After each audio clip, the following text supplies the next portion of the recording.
আজকের সংক্ষিপ্ত খুতবাতে আমি আপনাদের সাথে খুবই গুরুত্বপূর্ণ আর বারংবার আলোচিত একটি বিষয় নিয়ে কথা বলতে চাই। বিষয়টি আল্লাহর কিতাব আর নবী সাল্লাল্লাহু আলাইহি সাল্লামের সুন্নাতেও বারবার আলোচিত হয়েছে। সেই বিষয়টি হলো অনুশোচনা, ক্ষমা প্রার্থনা করা, আল্লাহর কাছে ফিরে যাওয়া। আরবি শব্দটি হলো তাওবা। কোরআনে বহু বহু স্থানে এর উল্লেখ আছে, কিন্তু আমি মূলত একটি স্বীকারোক্তি দিয়ে শুরু করতে চাই। সেটি হলো পৃথিবীর কোনো মানুষই কিন্তু তাওবার ঊর্ধ্বে নয়। আমাদের কেউই নয়। আমাদের কেউই এমন অবস্থানে নেই যে আমাদের আল্লাহর কাছে ক্ষমা চাইবার বা তার কাছে আমাদের কমতির জন্য ফিরে যাবার প্রয়োজন নেই। যেখানে রাসূলুল্লাহ সাল্লাল্লাহু আলাইহি সাল্লাম আমাদের বলেছেন যে তিনি নিজে স্বয়ং আল্লাহর নিকট ইস্তেগফার করেন, তিনি আল্লাহর কাছে প্রতিটি দিন ৭০ বার বা তারও বেশি ক্ষমা প্রার্থনা করেন। তাহলে কিন্তু এমন চিন্তা করার কোনোই সুযোগ নেই যে আমরা আল্লাহর কাছে ক্ষমা চাওয়ার ঊর্ধ্বে উঠে গেছি। এখন বিষয় হলো, অনেকে ভাবতে পারেন যে আল্লাহ রসুল সাল্লাল্লাহু আলাইহি সাল্লাম কেনই বা ক্ষমা প্রার্থনা করবেন? কারণ ক্ষমা তো চাওয়া হয় যখন আপনি কোনো খারাপ কাজ করেন। কেনই বা তবে ইব্রাহিম আলাইহিস সালাম বলবেন ওয়াতুব আলাইনা? তিনি মাত্রই আল্লাহর ঘর নির্মাণ করলেন, আল্লাহ তাকে বিশ্ব মানবতার ইমাম ঘোষণা দিলেন, মূলত তাকে গ্র্যাজুয়েট করে দিলেন, আর তার দুয়াতে এলো ওয়াতুব আলাইনা, আমাদের তওবা কবুল করুন। কিসের জন্য তিনি তওবা করছেন? এটা কিন্তু খুবই গুরুত্বপূর্ণ প্রশ্ন। এটা আসলে স্বীকারোক্তি বড় বড় নবীদের আলাইহিমুসসালাতু ওয়াসসালাম, আমাদের নবী সাল্লাল্লাহু আলাইহি সাল্লাম সহ, যে আমাদের অনেক ভুল ত্রুটি আছে যেগুলো সম্পর্কে আমরা জানি যে কেবল ভুল করেছি, আর অনেক ভুলও আছে যেগুলো সম্পর্কে আমাদের কোনো জ্ঞানই নেই। আল্লাহ আমাকে আপনাকে আমাদের নিজেদের চাইতেও ভালো করে জানেন। এমনকি আমি আপনি যেই ভালো কাজগুলো করি সেখানেও ত্রুটি থাকে। আমি জানি না আমার কাজ ঠিকঠাক মতো হয়েছে কিনা, কিন্তু আমরা সবাই আর কিছুক্ষণের মধ্যে দাঁড়িয়ে যাব, সবাই সালাত আদায় করব, আর সালাতের শেষে আমরা মনে করতে পারি যে আমরা হয়তো আমাদের উদ্দেশ্য পূরণ করতে পেরেছি, সালাতুল জুমায় সালাতের যে অধিকার তা আদায় করেছি। কিন্তু আমাদের প্রত্যেকের হিসেব খাতায় ফেরেশতা কী লিখছেন সেটা আমরা জানি না। আমরা জানি না এই সালাতে আমরা কত নম্বর পেয়েছি, কতটুকু খুশি ছিল তাতে, কতটুকু মনোযোগ আমরা দিয়েছি, কতটুকু ইখলাস ছিল সালাতে, দুপুরের খাবার নিয়ে কতটুকু চিন্তা করেছি, কিংবা অফিসের প্রজেক্ট আর অন্য জিনিস নিয়ে। তাই বাহ্যত দেখে মনে হচ্ছে আমরা সবাই সালাত পড়েছি, সবাই একই দিকে ফিরে, সবাই কাতারবদ্ধ হয়ে দাঁড়িয়েছি, সালাতের শর্তগুলো পালন করেছি আমরা। কিন্তু ভেতরে সেই সালাতের গুণমানটাও লেখা হচ্ছে, শুধু পরিমাণটাই নয়, ঠিক? আর আমরা জানি না সেটার অবস্থা কি। তাই আমরা যে ভুলগুলো সম্পর্কে জানি সেগুলোর সাথে সাথে যেগুলো সম্পর্কে জানি না সেগুলোর জন্য আল্লাহর কাছে ক্ষমা চাই। দুটোর সম্মিলিত অবস্থাই হলো এটা। আল্লাহর নবীদের ক্ষেত্রে দেখুন, চিন্তা করুন, আল্লাহ রসুল সাল্লাল্লাহু আলাইহি সাল্লামের চাইতে কে বেশি আল্লাহ আজ্জা জাল্লার দাস হিসেবে তার দিনের সবচাইতে বেশি খেদমত করতে পারেন? আলাইহিস সালাতু ওয়াসসালাম। কিন্তু তিনি নিজেও সারাক্ষণ চিন্তা করতেন, হয়তো আমি যথেষ্ট করছি না, হয়তো যা করছি তাতে হচ্ছে না, আল্লাহর কাছে আমার ক্ষমা চাইতে হবে আমার সর্বোচ্চ সক্ষমতাটুকু দিয়ে দিতে না পারার কারণে। আর আল্লাহ আজ্জা জাল্লা সর্বক্ষণ কোরআনে আল্লাহর নবীকে সান্ত্বনা দিচ্ছেন যে না না, তুমি ঠিক মতোই করেছ, তুমি যথেষ্ট করেছ, আমি তোমার উপর সন্তুষ্ট, তোমাকে চিন্তা করতে হবে না। কিন্তু আল্লাহ রসুল এর পরেও শান্ত হননি, তারপরেও তিনি আল্লাহর কাছে ইস্তেগফার করেই যাচ্ছেন। এই বিষয় আমি তুলে এনেছি এজন্য যে আমি সহ এখানে কেউই যেন মনে না করি যেহেতু আমি মিম্বারে দাঁড়িয়ে আপনাদেরকে বলছি তাই আমার এসবের দরকার নেই। আপনাদের শুধু প্রয়োজন, সবার মতো আমারও প্রচুর ইস্তেগফার দরকার। প্রত্যেকেরই আল্লাহর কাছে কাকুতি মিনতি করে ক্ষমা প্রার্থনা করা প্রয়োজন। চলুন আমরা প্রথমে সবাই মিলে এই পদ্ধতিটার দিকে একটু লক্ষ্য করি। আমাদের প্রত্যেককে এটা মানতে হবে যে আল্লাহ আজ্জা জাল্লার কাছে ক্ষমা চাইবার আগে আমাদের কিছু পদ্ধতি অবলম্বন করতে হবে। তাই আপনাদের নিকট আমি দুইটা আয়াত নিয়ে কথা বলবো সূরাতুন নিসা থেকে। আয়াত দুটি নিয়ে বলার আগে অল্প করে প্রেক্ষাপটটা বলে নেই।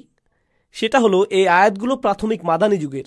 যখন নবী সাল্লাল্লাহু আলাইহি সাল্লাম মদিনাতে হিজরত করলেন, তখন নতুন মুসলিম সমাজের একদম শুরুর দিকে নাজিলকৃত আয়াতগুলো, যেগুলোতে সমাজের আইনকানুন বর্ণিত আছে, সেগুলো সবই ছিল মূলত সূরাতুন নিসাতে। যেমন সূরা নিসাতে নাজিল হয়েছে উত্তরাধিকার সম্পর্কিত আইন, কিছু সামাজিক আইন নাজিল হয়েছিল, নারী পুরুষের পারস্পরিক মিথস্ক্রিয়া কেমন হবে, নারী পুরুষের মধ্যে শৃঙ্খলা আর নির্লজ্জতার শাস্তি সম্পর্কে বিস্তারিত আলোচনা হয়েছে। এই সব কিছু গুনাহ আর কিছু বড় পাপ যেমন জিনার আলোচনা করা হয়েছে। আর এর পরপরই তাওবার এই আয়াতগুলো এসেছে, আল্লাহর কাছে ক্ষমা চাইবার আয়াত। এর মানে হলো আল্লাহ আপনার কাছে কিছু জিনিস আশা করেন, যদি সেগুলো পূরণ করতে না পারেন তবে আপনাকে তাওবা করতে হবে। আমি সেই আয়াতগুলোতে ফিরে আসছি, কিন্তু তার আগে কয়েক মিনিটের জন্য অন্য পথে যেতে চাই। দেখুন, আমরা সবাই গুনাহগার, এর কোনো ব্যতিক্রম নেই। আমরা সবাই পাপ করি। হয় আমরা সরাসরি পাপ করি, মানে আল্লাহ যা চান না সেটা আমরা করি, যা দেখা উচিত না সেটা আমরা দেখি, এমন জিনিসে বিনোদন নেই যেগুলো আমাদের জন্য জায়েজ নয়, মুসলিমদের জন্য সেটা উচিত নয়, এমন বিষয়ে সময় অপচয় করি যেখানে করা উচিত নয়, কখনো কখনো প্রশ্নবিদ্ধ উপায়ে অর্থ উপার্জন করি, মুসলিমরা আমরা এমন সব ব্যবসায় জড়িত হয়ে যাই, এমন সব লেনদেন করি যেগুলো সম্পর্কে জানি যে সেটা প্রশ্নবিদ্ধ, তবু আমরা সেগুলো করতেই থাকি এই যুক্তিতে যে দেশের অর্থনৈতিক অবস্থা খারাপ। কি আর করব বলুন, আমাদের পরিবারকে তো খাওয়াতে হবে। এগুলো জায়েজ করতে আমরা প্রচুর অজুহাত দাঁড় করাই, এগুলো ব্যবসায়িক লেনদেন হোক বা না হোক। এছাড়া শুধু তাই নয়, আমরা অনেক সময় আমাদের পরিবারের সাথে অন্যায় আচরণ করি। আমাদের স্ত্রী, আমাদের সন্তান, আমাদের ভাই, আমাদের কাজিনদের সাথে আমরা দ্বন্দ্বে জড়িয়ে পড়ি, উত্তরাধিকার নিয়ে অন্যায়ভাবে ঝগড়া শুরু করে দেই। কত ধরনের অন্যায় কাজই তো আমরা করি। আর আমাদের দৈনন্দিন জীবনেও আমরা সহজেই রেগে যাই, মুখের ভাষার নিয়ন্ত্রণ হারিয়ে ফেলি, বাজে শব্দ ব্যবহার করি, একে অন্যের গীবত গাই, আমরা মিথ্যা বলি, ছোটোখাটো মিথ্যাকে গুরুত্বপূর্ণ মনে করি না, তাই না? আপনার বস ফোন দিয়েছে, আপনি ঘর থেকে বেরই হননি, কিন্তু আপনি বললেন আমি একদম অফিসের কাছেই। না, আপনি তো অফিসের কাছে নন, আপনি 10 মাইল দূরে। কিন্তু বসকে একটু মিথ্যা তো বলতেই হবে, তাই না? আমরা এসবকে তেমন কিছু মনে করি না। তাই কেউ যদি বসে বসে নিজের যত পাপ আছে সব নিয়ে চিন্তা করে, অন্তত যেগুলো মনে পড়ে সেগুলো নিয়ে। মনে আছে খুতবার শুরুতে বলেছিলাম, অনেক পাপ আছে যেগুলো আমরা মনেও করতে পারি না। এত পাপ আছে যা আল্লাহ আমাদের থেকে ভালো জানেন যে কোথায় আমাদের পাপ হয়েছে। আর এগুলো তো শুধুই গুনাহের কাজগুলো, কিন্তু আমাদের ভালো কাজে যেসব ভুল হয়েছে সেগুলো তো অগণিত। অন্য ভাষায় বললে, যেমন আমি বললাম সালাত, দুয়া, অজুর মতো সহজ জিনিসগুলো, আমাদের অজুতে কত রকম ভুল ছিল, আমাদের সালাতে কতগুলো ত্রুটি ছিল, আল্লাহর কাছে দোয়ার সময় আমরা কতটুকু মনোযোগ দিচ্ছিলাম। খুব জনপ্রিয় একটা ঘটনা মনে পড়ে গেল, আমি প্রায় এটা বলি। আলী রাদিয়াল্লাহু তাআলা আনহু এক লোকের পাশ দিয়ে যাচ্ছিলেন, সে ইস্তেগফার করছিল, সে শুধু আল্লাহকে ক্ষমা করতে বলছিল আস্তাগফিরুল্লাহ আস্তাগফিরুল্লাহ আস্তাগফিরুল্লাহ। সে শুধু এটা বলেই যাচ্ছিল, মুখস্থ বলছিল। আর তিনি তাকে দেখে বললেন, তোমার ইস্তেগফার প্রয়োজন, তাই না? যেভাবে আল্লাহকে বলছো ক্ষমা করতে, কি এসব?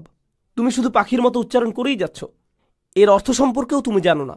দেখে মনে হচ্ছে তুমি আসলে চাচ্ছও না, শুধু কসরতের মতো করছো।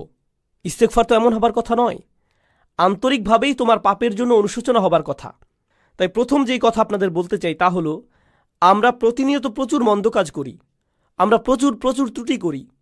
আমাদের বাম দিকের ফেরেশতা খুবই ব্যস্ত থাকেন, তার প্রচুর লেখালেখি করতে হয়। আর কেউ যখন আসলেই এসব নিজের ক্ষেত্রে চিন্তা করে, দুইটি জিনিস সঙ্গেই হয়, দুটি জিনিস সাথে সাথেই হয়ে যায়। সেগুলোর একটি হলো যে সে আবেগ আচ্ছাদিত হয়ে যায়, সে মনে করে আমি তো ধ্বংস হয়ে গেলাম, আমার তো জান্নাতে ঢুকবার কোনো উপায়ই নেই, আমি যা করেছি এর কারণে সেখানে তো আমার কোনো স্থানই হবে না।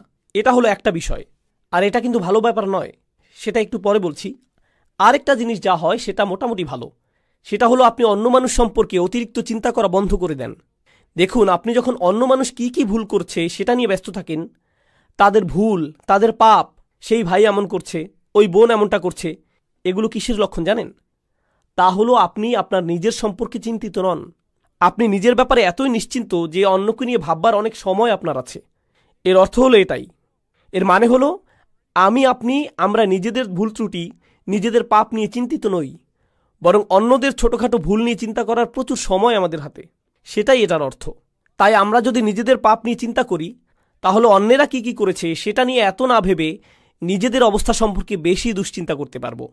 এখন আপনি যদি সত্যি নিজের অবস্থা নিয়ে চিন্তাবোধ করেন আর ভয়ে আচ্ছন্ন হয়ে পড়েন যে আমার কোনো আশাই নেই, আমার জন্য কোনো ক্ষমাই নেই, তাহলে এই সময় আমাদের আল্লাহ আজ্জা জাল্লার হিদায়াতের প্রয়োজন। কারণ খুবই কষ্টকর আর দুঃখজনক অবস্থা এটা। দেখুন, সবচাইতে কষ্টকর আর সবচাইতে ক্ষতিকর মানসিক অবস্থা হলো একদম নিরাশ হয়ে যাওয়া। সবচাইতে ক্ষতিকর মানসিক অবস্থা এটা। এমনকি অমুসলিমরাও, তারা যখন একেবারে আশাহীন হয়ে যায়, তখন ড্রাগ ওভারডোজ করে, কেউ আত্মহত্যা করে, সব ধরনের অপরাধ করতে থাকে। যখন তারা নিরাশ হয়ে থাকে, নিজেদের নিয়ে আর কোনো আশাই বাকি থাকে না, তখন যা ইচ্ছা তাই করতে থাকে। যখন কেউ নিজের আত্মার একেবারে নিম্নতর অবস্থায় চলে যায়, তখন সেই মানুষের মনে আর কোনো প্রকার আশারই অস্তিত্ব থাকে না। কিন্তু আল্লাহ আজ্জা জাল্লাহ আমাদের আশাহীন করে রাখেননি। আল্লাহ রসুল সাল্লাল্লাহু আলাইহি সাল্লাম আমাদের অনেক আগেই বলে গিয়েছেন, কুল্লু বানি আদম খাত্তাউন, প্রত্যেক আদম সন্তান ভুল করে। অন্তত এখন তো আমরা জানি এই কথাটি, আল্লাহ রসুল নিজেও স্বীকার করেছেন সাল্লাল্লাহু আলাইহি সাল্লাম। কিন্তু এরপর তিনি বলেন, ওয়া খায়রুল খাত্তাইন আত-তাওয়াবুন, ভুলকারী মানুষদের মধ্যে সর্বোত্তম হলো যারা আল্লাহর কাছে ফিরে আসে, তারা ফিরে এসে আল্লাহর কাছে ক্ষমা চায়। অন্যভাবে বললে, আল্লাহ এই দরজা আমাদের জন্য খুলে রেখেছেন। যত পাপই আমরা করি না কেন, আল্লাহ আমাদের পুরো আমলনামা মুছে পরিষ্কার করে দিতে রাজি আছেন, কিছু থাকবে না। যে কোনো সমাজে যদি কোনো অপরাধ করেন, সেটা আপনার পার্মানেন্ট রেকর্ডে চলে যাবে, সেটা আর মোছা যাবে না, সেটা আর সরানো যাবে না, সেটা ওখানেই থাকবে, আজীবন থাকবে, যেন কালো এক মেঘ আপনার উপর। যেসব মানুষ যে কারণেই হোক এসবের মধ্য দিয়ে গিয়েছেন, বের হবার পর তাদের চাকরি খুঁজতে খুব কষ্ট হয়েছে। কেউ তাদের ব্যাকগ্রাউন্ড চেক করলে আর চাকরি দেয় না, কারণ তাদের রেকর্ডে কিছু একটা আছে। আল্লাহ আজ্জা জাল্লা আপনার আমলনামা একেবারেই মুছে দেবেন, যদি আপনি আমি আন্তরিকভাবেই আল্লাহর দিকে ফিরে যেতে প্রস্তুত থাকি। যদি আসলেই আমরা চাই এমনটা, আমরা যদি সত্যি আন্তরিক হই, তবে আল্লাহ সুবহানাহু ওয়া তাআলা শুধু কথার কথা বলছেন না, তিনি আসলেই আন্তরিক এক অন্তর চান, যে তার দিকে ফিরে আসবে, এমন অন্তর যা তার নিজের কীর্তির ব্যাপারে সত্যিকার অর্থে লজ্জিত থাকবে। যদি আমরা এমন করতে পারি, তবে আল্লাহ একেবারে শুরু থেকেই শুরু করবেন আমাদের জন্য, একেবারেই ফ্রেশ স্টার্ট দেবেন। এই আশার আলোই আল্লাহ আজ্জা জাল্লা আমাদের সূরাতুল ফুরকানে দিয়েছেন। তিনি আসলেই চরম পদক্ষেপ নিয়েছেন এখানে। তিনি শুধু বলছেন না যে আমাদের পাপ ক্ষমা করে দিবেন, তিনি বলছেন ফাউলাইকা ইউবাদদিলুল্লাহু সাইয়্যাতিহিম হাসানাত, সেসব মানুষ যারা আসলেই আল্লাহর কাছে ফিরে তওবা করে, আমি তাদের সকল পাহাড় পরিমাণ পাপকর্ম নিয়ে ভালো কাজে পরিবর্তন করে দেব। অন্যভাবে বললে, শুধুমাত্র আন্তরিকভাবে যদি আপনি আল্লাহর কাছে ফিরে আসেন, তবে আপনাকে যে শুধু লাখো পাপকর্মের জন্য উত্তর দিতে হবে না তা নয়, বরং তিনি আপনার লাখো পাপ কাজকে লাখো পুণ্যে রূপান্তরিত করে দেবেন। শুধুমাত্র আপনি তাওবা করেছেন এজন্য, শুধুমাত্র এটার জন্যই, শুধুমাত্র এই একটি জিনিস তিনি আমাদের থেকে চাচ্ছেন। আল্লাহ আজ্জা জাল্লা আমাদের জীবন আর কতই বা সহজ করবেন। দেখুন, যেসব মানুষ সারাক্ষণ গুনাহ করতেই থাকে, শয়তান তাদের কাছে এসে বলে, তুমি তো এমনিতেও জাহান্নামে যাবে, তার চেয়ে বরং আনন্দ করেই নাও। শয়তান আসলেই এমন বলে, আর তারাও এভাবেই চলতে থাকে। আরে ধুর, আমি আর কী বা করব, তুমি জানো না ভাই, আমি একেবারেই ব্যর্থ, আশাহীন, তার চেয়ে বরং পুরোটা এনজয় করে নেই। শয়তানের প্রত্যেকটি ওয়াসওয়াসা শুনি, ফাটাফাটি করেই যাই দুনিয়া থেকে, জীবন তো একটাই, এরপর মরে যাব, এটাই হলো তাদের চিন্তা। এমন মানসিকতার জন্য আপনাকে অভিনন্দন। আল্লাহ আজ্জা জাল্লা আমাদেরকে কি বলছেন? ইল্লা মান রাহিমা রাব্বুক ওয়ালিযালিকা খালাকাহু মা ইয়াফআলুল্লাহু বিআযাবিকুম। আল্লাহ বলছেন, তোমাদেরকে শাস্তি দিয়ে আল্লাহ কি পাবেন? মনে করো আল্লাহ চান তোমাদেরকে শাস্তি দিতে? আল্লাহ আমাদের কোরআনে এই প্রশ্ন করছেন যে আমাদেরকে শাস্তি দিয়ে তার কি লাভ হবে? এজন্য তো তিনি তোমাদের বানাননি, এজন্য তো তিনি তোমাদের সৃষ্টি করেননি। আরেক স্থানে আল্লাহ বলছেন, শুধুমাত্র তাদের ক্ষমা করে দেবার জন্যই তিনি তাদের সৃষ্টি করেছেন। অর্থাৎ তাদের তিনি সৃষ্টি করেছেন তাদের প্রতি করুণা করার জন্যেই। তিনি আমাদের সৃষ্টি করেছেন যেন আমরা তার করুণা অর্জন করতে পারি। তিনি বলেননি তিনি আমাদের জাহান্নামের জন্য বানিয়েছেন, তিনি আমাদের করুণা অর্জনের জন্যই বানিয়েছেন। তিনি আমাদের করুণা করতে চান, এজন্য এই দরজা খুলে রেখেছেন তিনি। তিনি আমাদের এক পা আগাতে বলছেন, বাকিটুকু তিনিই পূরণ করে দেবেন। বেশি কিছু করতে হবে না আপনাকে, শুধু তার দিকে একটুখানি ফিরে আসুন, একটুখানি তাকে দিন, আর তিনি সেই দরজাগুলো খুলে দিবেন। এখন এই ভূমিকার শেষে আপনাদেরকে সূরা নিসার 2টি আয়াত নিয়ে বলতে চাই, যেগুলোকে আমি সবচাইতে গুরুত্বপূর্ণ আয়াত মনে করি। এই আয়াতগুলোর জন্য আপনাদেরকে প্রস্তুত করতে বলে নেই, এটা হলো আমার আর আপনাদের জন্য একটা হোমওয়ার্ক। সাধারণত খুতবা থেকে হোমওয়ার্ক অ্যাসাইনমেন্ট দেওয়া হয় না, কিন্তু আমি একটা দিচ্ছি। আমি চাচ্ছি আপনারা বাসায় যে এক টুকরা কাগজ নিয়ে তাতে আপনার মতে একটা পারফেক্ট দিনের বর্ণনা লিখুন। যদি আজকে রাতে ফেরেশতা আসে আপনার আত্মা নিয়ে যেতে, যদি মৃত্যুর ফেরেশতা আপনার জান কবজ করতে আজকে রাতে আসে, আর মুসলিম হিসেবে দিন যেমন হওয়া উচিত ঠিক তেমনটি আমার ছিল কিনা, তাহলে আমি অন্তত বলতে পারবো যে আমি মুসলমানের মৃত্যু পেয়েছি, আমি পুণ্যবান মৃত্যু পেয়েছি, সুন্দরভাবে মারা গিয়েছি। এরকম দিন দেখতে কেমন হবে? কোন সময় ঘুম থেকে উঠব আমি? আমার স্ত্রী সন্তানদেরকে কি বলবো? কোন সময়ে আর কোথায় নামাজ পড়ব আমি?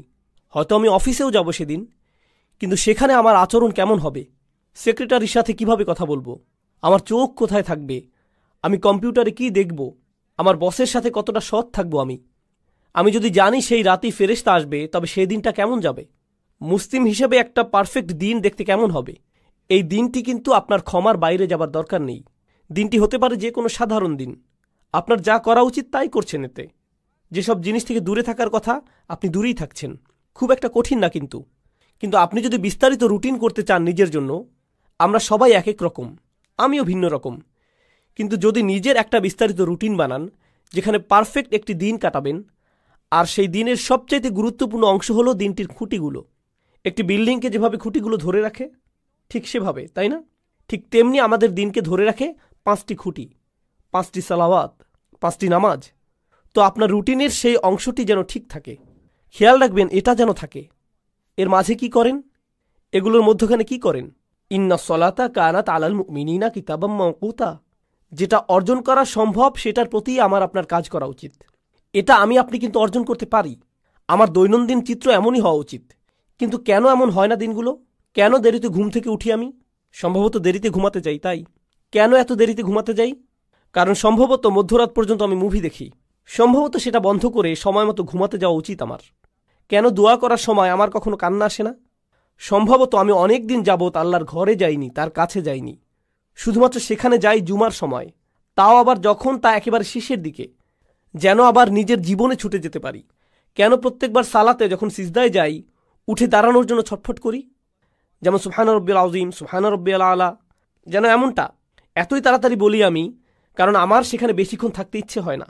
আমার তো অনেক কাজ আছে, আমার জরুরি কাজ শেষ করতে হবে, তাই না? আল্লাহর সামনে নিজের মাথা নিচু করার চাইতে জরুরি আর কি হতে পারে? আমি বুঝি না আমরা কিভাবে নিজেদের বুঝ দিতে পারি এটা নিয়ে। সেই একটি জিনিস যা আল্লাহ তাকে করতে বলেছিলেন, সেই একটি জিনিস যা সে করতে অস্বীকার করেছিল, এই একটি জিনিস আমাদের তিনি প্রতিদিন করতে বলেছেন। আর আমরা যদি করিও সেটা যেন কৌতুক, কোনো রকম করে দৌড়। এটা তো কিছুই না। কি এটা? সিজদা। এজন্যই আপনার উচিত দিনের রুটিন বানানো। এখন আয়াতটি শুনুন। ইন্নামাত তাওবাতু আলাল্লাহ। তাওবা শুধুমাত্র আল্লাহর জিম্মাদারিতে। আল্লাহ যে শব্দটি বলেছেন ইন্নামা কালিমাতাল হাসাল বিহাদিহিল আয়াহ, এই শব্দের মানে কি? এর মানে হলো আল্লাহ যা বলবেন এখন তা হলো একটি বিশেষ চুক্তি, শুধুমাত্র নির্দিষ্ট কিছু ব্যক্তির উপর কার্যকর করা হবে, সবার জন্য এটা না। এটা শুধুই তাদের জন্য যাদের বর্ণনা এখন দেয়া হবে। তিনি বলছেন আল্লাহ, কিছুই আল্লাহর উপর বাধ্যতামূলক নয়। আল্লাহ কিছুই করতে বাধ্য নন, শুধুমাত্র যা নিজের উপর বাধ্যতামূলক করেন সেগুলো ছাড়া। তিনি বলছেন আল্লাহ, আল্লাহর উপর এটা বাধ্যতামূলক যে তিনি নির্দিষ্ট ব্যক্তিদের তাওবা কবুল করবেন। আল্লাহ কিছু মানুষের তাওবা কবুল করাকে নিজের উপর আবশ্যক করে নিয়েছেন। কারা এই লোক? লিল্লাযীনা ইয়ামালুনা সুআ বিজাহালাতিন, সেই লোক যারা পাপ করে। এখানে আমি সাধারণ অনুবাদ করে দিচ্ছি, যারা পাপ করে। আল্লাহ মাত্রই বললেন তিনি নিজের জন্য যারা পাপ করে তাদের ক্ষমা করা বাধ্যতামূলক করে নিয়েছেন। তিনি কিন্তু আরও বলেছেন, চলুন দেখি এই লোকগুলো কারা। আর সেটার আগে ইয়ামালুন শব্দের প্রতি একটু মনোযোগ আকর্ষণ করছি। ইয়াফআলুন শব্দের তুলনায় আরবি ভাষায় কিছু করা বোঝাতে দুইটি শব্দ আছে, ইয়াসনাউনও আছে। এগুলো সবই কিছু করা বোঝাতে ব্যবহৃত হয়। ইয়ামালুন মানে হলো আপনার উদ্দেশ্য ছিল, এমন না যে আপনার ভুল হয়েছে, বরং আপনি করেছেন, আপনি জানতেন কি করছেন, আপনি ভুল করেছেন। এটা এমন না যে আপনি কিছু একটা বলে ফেললেন কিন্তু বলার সময় খেয়াল ছিল না যে ভুল করছেন, সেটা উদ্দেশ্যহীনভাবে। আমি উদ্দেশ্যের কথা বলছি, এটা কোনো ভুল নয়। তওবার প্রথম ধাপ হচ্ছে আমাকে আপনাকে অন্তত স্বীকার করে নিতে হবে যে পাপ করেছি। অজুহাতের পেছনে লুকানো বন্ধ করতে হবে। আল মাআজিরু মাকাজির, অজুহাত হলো মিথ্যে কথা। অজুহাত মানে এটাই, আপনি যদি অন্তত নিজের সাথে সৎ থেকে বলতে না পারেন যে হ্যাঁ আমি ভুল করেছি, আমি পাপ করেছি, কোনো অজুহাত নেই। যেমন আমি আর অজুহাত দিতে পারবো না, আমি আমার অজুহাতের পেছনে লুকাবো না, তাই না? প্রত্যেকবার কোনো ভুল হয়ে গেলে শয়তান এসে বলে না না এটা তোমার দোষ না, সমাজের দোষ। তুমি অনেক চাপের মাঝে ছিলে, তুমি অনেক চাপের মধ্যে ছিলে, তুমি তখন খুবই রেগেছিলে, তোমার বন্ধুর দোষ ওটা, অমুকের দোষ সেটা, তারা তোমাকে বাধ্য করেছে, সে তোমাকে বাধ্য করেছে, এজন্যই এমনটা হয়েছে, খুবই গরম ছিল সেদিন, খুবই ঠান্ডা ছিল সেই দিন। সুবহানাল্লাহ, কত অজুহাত চলে আসবে আপনার ভেতর। আর যেটা করবেন না তা হলো নিজের ভুল স্বীকার করা। আল্লাহর কাছে ফিরে আসার প্রথম ধাপই হলো আমাকে আপনাকে আমাদেরকে স্বীকার করতে হবে যে আমরা পাপ করেছি। এটা অপমানজনক। মানুষ অজুহাত কেন দেয় জানেন? কারণ নিজের ভুল স্বীকার করাটা বিব্রতকর, এটা বিব্রতকর। আর যখন আপনি নিজেকে আল্লাহর সামনে বিব্রত করতে পারবেন, সেটাই প্রমাণ করে যে আল্লাহর সামনে আপনার আর কোনোই অহংকার নেই। আল্লাহ আমার আপনার কাছে বিনয় চান, তিনি আমাদের অহংকার দেখতে চান না, তিনি আমাদের গর্ব দেখতে চান না, তিনি এমনকি এতটুকু কিবর দেখতে চান না, মিসকাল হাব্বাতিন মিনাল কিবর, এতটুকুও না। তিনি আমাদের মাঝে এতটুকু অহংকারও দেখতে চান না। তাই নিজের পাপ স্বীকার করলে অহংকার দূর হয়ে যায়, এভাবেই এটা দূর হয়। তাই আমরা আল্লাহ আযজা ওয়া জাল্লার কাছে আমাদের ভুল স্বীকার করি পরিষ্কারভাবে। আর যখন তা করি আল্লাহ বলেন বিজাহালাতিন, তিনি বলেননি ইয়ামালুনা সুআ, তিনি বলেছেন বিজাহালাতিন। তো এখন সু শব্দের প্রতি লক্ষ্য করুন। পাপ বোঝাতে যেই শব্দ ব্যবহার করলেন, আরবিতে জাম্ব আছে, জানাহ আছে, পাপের জন্য আরও কত শব্দই তো আছে। সু আসে সাউআ থেকে। সাউআ মানে হচ্ছে লাশ। কেউই মৃত শরীর বা লাশের দিকে তাকাতে পছন্দ করে না। যেমন ধরুন হাইওয়েতে কোনো প্রাণীর লাশ পড়ে আছে কিংবা মানুষের লাশ, বিষয়টা ডিস্টার্বিং, কুৎসিত একটা জিনিস, দেখতে চাওয়ার মতো জিনিস না এটা।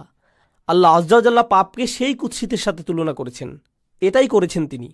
এটা দুর্গন্ধযুক্ত, দেখতেও বিশ্রী, পচা গলা। এটাই হলো সু শব্দের উৎস। সাইয়াত এই শব্দ থেকেই উদ্গত। তো আপনি বিশ্রী কিছু একটা করেছেন, স্বীকার করুন। এরপর আল্লাহ কারণ দিচ্ছেন বিজাহালাতিন, লোকটি এই পাপ করেছে কারণ সে অতিরিক্ত আবেগে আচ্ছন্ন ছিল। জাহালা শব্দটি আরবি ভাষা আর কোরআনেও গুরুত্বপূর্ণ একটি শব্দ। এর অর্থ হচ্ছে আবেগে আচ্ছন্ন হয়ে যাওয়া। আপনি খুব রেগে মেগে এমন কিছু করে বসলেন যেটা করা উচিত না। প্রলুব্ধ হয়ে এমন কিছু করলেন যা করা উচিত ছিল না। প্রচণ্ড লোভে পড়ে এমন কিছু করেছেন যেটা উচিত নয়। প্রচণ্ড উত্তেজিত হয়ে এমন কিছু করেছেন যা উচিত নয়। এরকম সময়ই মানুষ যা উচিত নয় তা করে বসে। যখন তারা উত্তেজিত হয়ে যায়, কোনো আবেগে আচ্ছন্ন হয়ে যায়, সেই আবেগটি ভয়, ক্রোধ, লোভ, হিংসা, লালসা, প্রলোভন যাই হোক না কেন, তারা এই আবেগে তাড়িত হয়ে মন্দ কিছু করে ফেলে। আল্লাহ বলছেন, হ্যাঁ, সেই আবেগ সেখানে ছিল, আর লোকটি আসলেই পাপ করেছে। সুম্মা ইয়াতুবুনা মিন করিব, আর সাথে সাথেই তারা আল্লাহর কাছে ফিরে বলে, ইয়া আল্লাহ, আমি করে ফেলেছি, আমি জানি আমি করে ফেলেছি, আমি একটা মানুষ, আমি জানি আমি পারফেক্ট দিন শুরু করেছিলাম, আর সেই পারফেক্ট দিনটি সুন্দর করার চেষ্টাও করেছিলাম, কিন্তু পথিমধ্যে এই ভুলটি করে ফেলেছি, আবেগে আচ্ছন্ন হয়ে এই পাপটি করে ফেলেছি। এখন আপনার দিকে ফিরে এসে ওয়াদা করছি এমন কাজ আর কখনো করব না। ইয়া আল্লাহ, যা করেছি এজন্য আমি লজ্জিত। এখন আপনি আল্লাহ আজ্জা ওয়া জাল্লার সাথে কথা বলছেন। এই কথোপকথন আরবিতেই হতে হবে এমন কোনো কথা নেই, কিন্তু আপনি নিজের ভাষাতে এই কথা বলতে পারেন। আল্লাহ আজ্জা ওয়া জাল্লা সকল ভাষার শিক্ষক। আপনি আল্লাহর কাছে ফিরে এসে যা যা ভুল আগে করেছি তা স্বীকার করব। ফাউলাইকা ইয়াতুবুল্লাহু আলাইহিম, তারাই সেই সব লোক যাদের তাওবা আল্লাহ কবুল করেন। তারাই সেই সব মানুষ যাদের জন্য তিনি দরজা খুলে দিতে চান। সেই দরজাটি আপনার জন্য বন্ধ না। আপনি আশা ভরসার অতীতে চলে যাননি। আর পরের আয়াতে যাবার আগে আমি আরেকটি ব্যাপার যোগ করতে চাই, সেটা পুরো বিষয় সম্পূর্ণ করবে। সেই আয়াতটি ছাড়া বিষয় পূর্ণ হবে না। খুবই গুরুত্বপূর্ণ। তা হলো, অন্যেরা যেভাবে আপনাকে দেখে আপনি নিজেকে সেভাবে ভাববেন না। নিজেকে অন্যদের মতো করে বিচার করবেন না। অন্যেরা ভাবতে পারে আপনি অনেক অসাধারণ, সেটাই আপনাকে অসাধারণ করবে না, এমন নাও হতে পারে। মানুষ আবু বকর সিদ্দিক রাদিয়াল্লাহু আনহুর কাছে এসে বলতো, আপনি খুবই ভালো। তিনি শুনে বলতেন, আল্লাহুম্মা আতিনি বিমা ইয়াকুলুন ওয়ালা তুআখিযনি বিমা লা ইয়ালামুন। তিনি বলতেন, ইয়া আল্লাহ, তারা যা সত্য মনে করে সেটা আমাকে দিন, আর তাদের যেটার জ্ঞান নেই সেটার কারণে আমাকে পাকড়াও করবেন না। তাদের কোনোই জ্ঞান নেই, তিনি নিজেই জানতেন। অন্যেরা তার সম্পর্কে কি বলে সেটাতে তিনি অভিভূত হতেন না। একই সাথে অন্যেরা আপনার সম্পর্কে যেই খারাপ কথা বলে সেটা দিয়েও নিজের বিচার করবেন না। আপনি খুব খারাপ, আপনি দুর্নীতিগ্রস্ত, আপনি মুনাফিক, আপনি মিথ্যুক, আপনি ভণ্ড, আপনি অভদ্র, আপনি জাহান্নামে যাবেন, ইত্যাদি ইত্যাদি ইত্যাদি ইত্যাদি। এগুলোর কোনোই অর্থ নেই। মানুষ আপনাকে চেনে না, আল্লাহ জানেন। মানুষ যদি বলে আপনি কোনো কাজের না, আপনাকে দিয়ে কিছুই হবে না, ইত্যাদি ইত্যাদি, এর মানে এই নয় যে আল্লাহ আপনার সম্পর্কে সেটাই ঠিক করেছেন। ঠিক যেভাবে মানুষের প্রশংসা আপনাকে ভালো মানুষ বানায় না, তেমনি মানুষের নিন্দাও আপনাকে মন্দ লোক বানিয়ে দেয় না। সেটার সিদ্ধান্ত শুধু আল্লাহরই কাছে, আর কারো নয়। সেটা শুধু আপনার আর আল্লাহর মধ্যেই। আপনার সম্পর্কে মানুষের মন্তব্য যেন আল্লাহর সাথে সম্পর্ক নষ্ট না করে দেয়। তারা আল্লাহর কাছ থেকে তথ্য নিয়ে আপনার ব্যাপারে মন্তব্য করেনি। তাদের সেই তথ্য নেই, শুধু তার কাছেই আছে। তিনি বলছেন, শুধু এই লোকগুলোর তওবাই আমি কবুল করব। আল্লাহ আমাদের সবাইকে তাদের অন্তর্ভুক্ত করুন। এর পরের আয়াতে বলছেন, এই লোকগুলো থেকে আমি তওবা কবুল করব না। পরিষ্কার করে বলছি, আমি চাই তোমরা তওবাকারীদের মধ্যে অন্তর্ভুক্ত হও। এই লোকগুলোকে আমি গ্রহণ করব, কিন্তু এদেরকে আমি গ্রহণ করব না। লাইসাতুত তাওবাতু লিল্লাযীনা ইয়ামালুনা সাইয়্যাত, যারা পাপ করতে থাকে একের পর এক একের পর এক। আগের আয়াতে শব্দটি ছিল সু, মুফরাদ, একবচন। এখন আমরা পাচ্ছি সাইয়্যাত, বহুবচন। এর মানে হচ্ছে সে বারবার গুনাহ করে আর বলে, আরে আস্তাগফিরুল্লাহ, করা উচিত ছিল না, কিন্তু কালকে আবার করব, এরপর আবার আস্তাগফিরুল্লাহ বলবো, সমস্যা নেই। তারা নিজেদের পাপের প্রতি আসক্ত না, বারবার বারবার তারা করতেই থাকে না। নিজেদের বলে না, তাওবার দরজা তো খোলাই আছে, আমি আরেকটু মজা করে নিতে পারি। এটা আসলে হলো খ্রিস্টান মানসিকতা। আমি রবিবার যে ক্ষমা চেয়ে নেব, পুরো সপ্তাহ পার্টি করে নেই, তাই না? এরপর রবিবার আবার যে খাতা পরিষ্কার করে আসব। এভাবে আমাদের দিন চলে না। আল্লাহ নিশ্চিত করেছেন যেন আমরা তার দিন নিয়ে এভাবে খেলা না করি।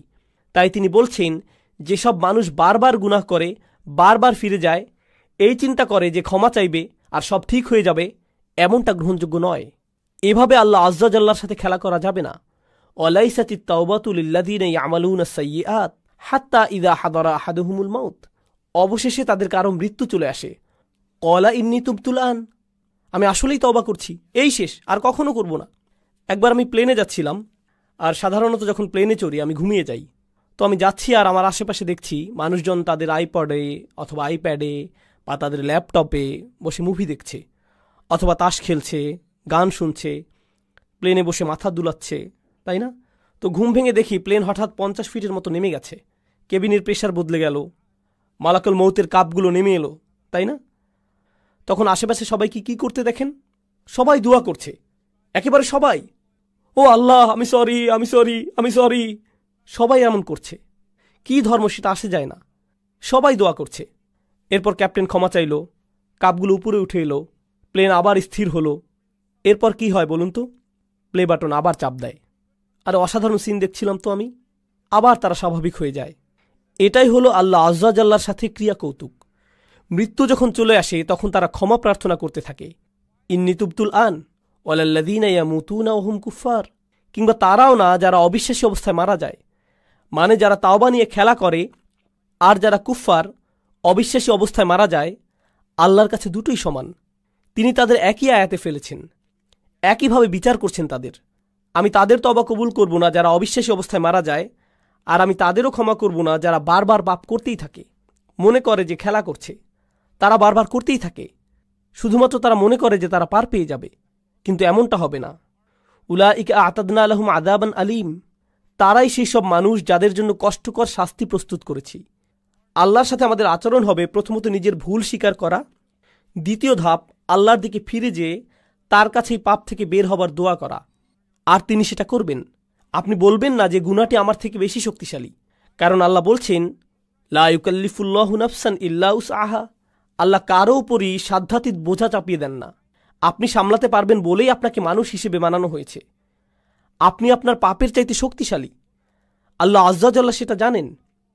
আপনি নিজেকে প্রবোধ দেবেন না, নিজেকে ভুল বুঝিয়ে বেঁচে যাবেন না। আপনি যেই পাপে জর্জরিত থাকেন না কেন, আপনি সেটার চাইতে শক্তিশালী। এটাই আল্লাহ আমার আপনার জন্য করেছেন। তিনি আমাদেরকে সম্মানিত করেছেন। তিনি আমাদেরকে সম্মানিত না করলে আমাদের পাপ আমাদের চাইতে শক্তিধর হয়ে যেত, শয়তান আমাদের চাইতে ক্ষমতাধর হয়ে যেত।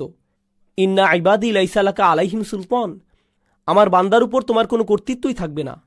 আল্লাহ শয়তানকে বলেছিলেন তোমার কোনো কর্তৃত্ব থাকবে না তাদের উপর, অর্থাৎ সমস্ত মন্দের উৎস শয়তানের কোনো ক্ষমতাই নেই মানুষের উপর।